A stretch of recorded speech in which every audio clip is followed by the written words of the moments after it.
Hello, all. This is Dr. Dave Maslach talking to you about reciprocity.com. The E is written with a 3. And in this particular video, I actually want to talk to you about business PhDs versus an economics PhD.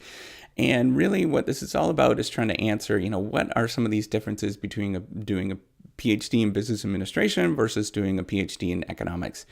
And what I'm trying to do, so this is part of my thesis help series, I'm actually a professor of innovation strategy and entrepreneurship. And my whole reciprocity project is just trying to help out other people that might sort of benefit from this and other information. So I started this, I tried to create this application, the sharing economy proofreading platform based on reciprocity.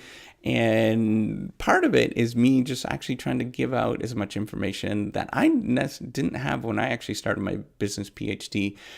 And I just wanted to be as helpful as I possibly can for you. So, there's a lot of similarities between doing PhDs in any particular field. It doesn't necessarily matter. If you are interested in doing research, you can do research in any particular field, and you're going to get a lot of similarities, and you're going to read a lot of sort of similar stuff.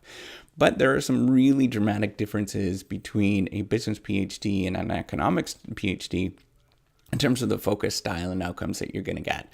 So just to qualify, I took a substantial number of courses in economics, and I was really interested in that as well years ago. And we do study in our field, in my field, we do read a lot in economics as well. So if you're in a PhD in strategy, for example, we do read a lot in economics. So in general, what people, when they study PhD, or if they're a PhD in business and they're thinking about doing a PhD in business administration, generally what people will study in that particular field is how organizations actually work and how they interact with the environment. So organizations broadly defined, it's just sort of collectives of individuals, collectives of people. Maybe it's technology as well that are interacting to create some sort of entity. And they interact with the marketplace, right? And it's not necessarily, in fact, it's very broadly defined, and it is somewhat the trend to not focus on commercial entities in any sort of way.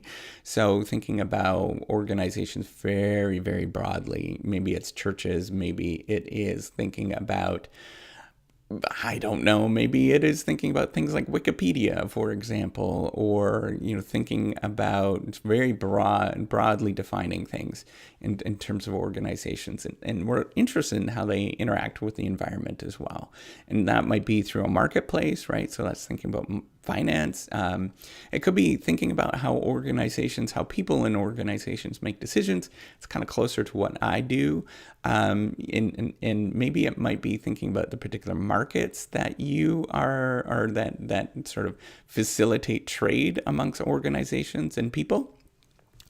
Maybe you're thinking about technology, for example, and how the technology is implemented within organizations, or how other people, maybe it is how a technology gets abandoned within a particular field, for example. Or maybe you're studying culture and the cultural aspects of organizations, and maybe it is some sort of trend over time in terms of one particular cultural aspect is being adopted amongst many organizations. There's lots of different ways to look at this and view that.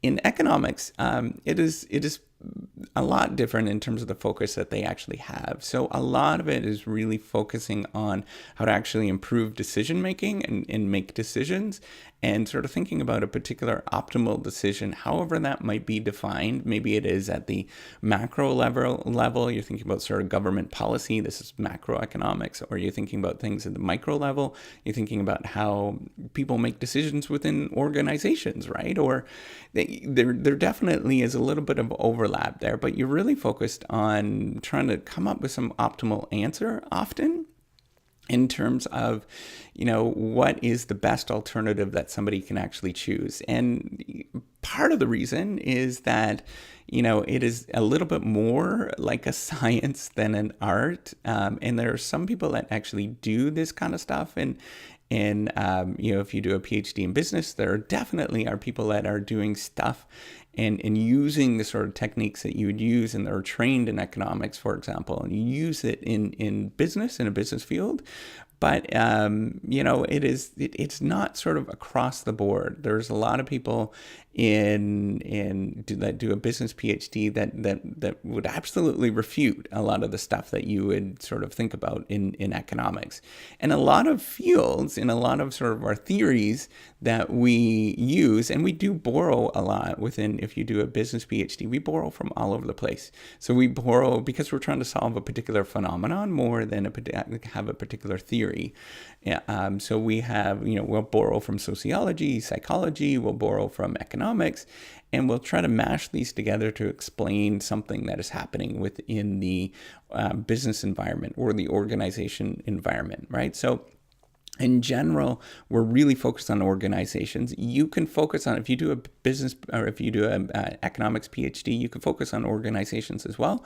There's a whole field of organizational economics, or you could study, maybe it is education that has implications for organizations, the economics of education. But in general, we are really focused on just organizations and how they kind of work over time.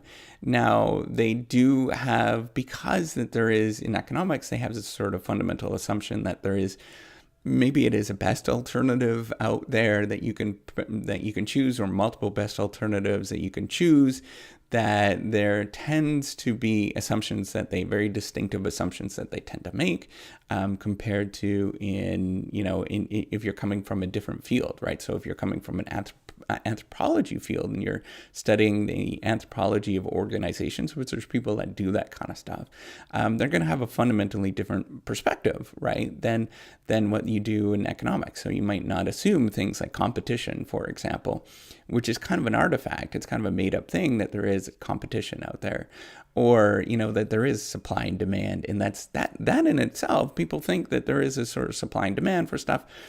That's a made-up construct, right? And it sort of fits nicely and explains a lot of things. But people in economics or in entrepreneurship, for example, they sort of try to refute the ideas of supply and demand, right? Because entrepreneurs actually create the supply and demand. They don't necessarily, there is no such thing as supply and demand, right? They actually create that thing. So there's a whole field, and you can look at it. It's Kurtzner.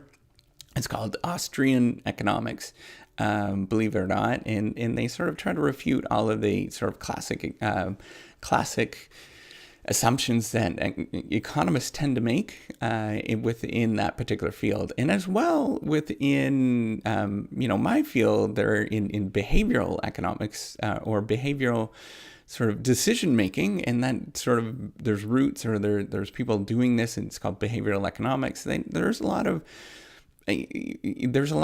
what I think is like pitting against sort of classic economic models, where you'd say, well, this is what sort of the classic economic model might say, but then there's this that happens in sort of the real world, right? And it's just because that they're operating under different assumptions. There's nothing wrong with one or the other. It's just that it allows us to think about the world a little bit more clearly.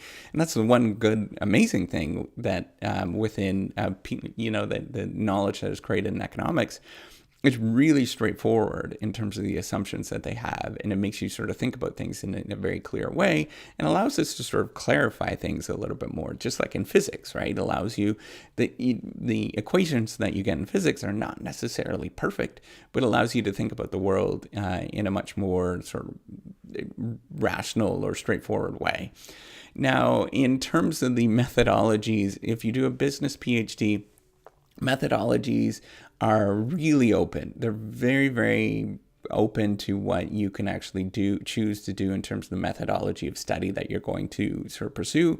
So if you want to do interviews or ethnographies, that's going out into the real world and sort of just being part of an organization for 6 months and coming back and telling about that experience, that's really accepted. In fact, in a lot of ways, it is kind of state of the art in our field. But in the sort of economics field, it is, it's still not as readily accepted in terms of doing that particular style. There's an emphasis much more on sort of mathematics and coming up with generalizable models compared to what you'd actually do in a business PhD, which is really trying to look at minutia or kind of interesting things that don't sort of explain, are not really generalizable in any sort of way. And that's because we're focused on the particular phenomenon, right? That there's a difference there. And sometimes to get at those particular interesting insights, you have to use different sort of tools that you normally can't necessarily use within the sort of classic paradigms, within sociology or economics or something like that. So if you're interested in doing different methodology, it's more broadly accepted in a business PhD, and you're gonna have a lot less training in those very sophisticated models that they have in economics or even in sociology, sort of mathematical sociology. Now, a business PhD is also the outcomes that you're actually going to get. We're trained to teach managers and to teach people that might be managers, right? Undergraduate students that might be managers, and how to actually run a organization. So the knowledge is going to be a lot more practical than the knowledge that is generated in say, a PhD in economics, because they are focused on generating the theory behind how organizations or how markets actually work fundamentally, in a very generic sense, right? So you're going to be much more trained. You're training people to become economists rather than training people to actually run businesses. And those have different roles, are very important roles in the economy in general, but they have different roles in terms of what's actually going to happen. So an economist might be thinking about policy decisions and think how things actually work in aggregate. But a business PhD, somebody that is in a business school, they're learning to actually manage a particular organization and thinking about how to actually manage an organization. So there's going to be a lot different sort of educational outcomes that you're going to get. And the outcomes that you're going to get are, one's going one way, the other one's going the other. It's not to say if you do study organizational economics, you can move into the business school.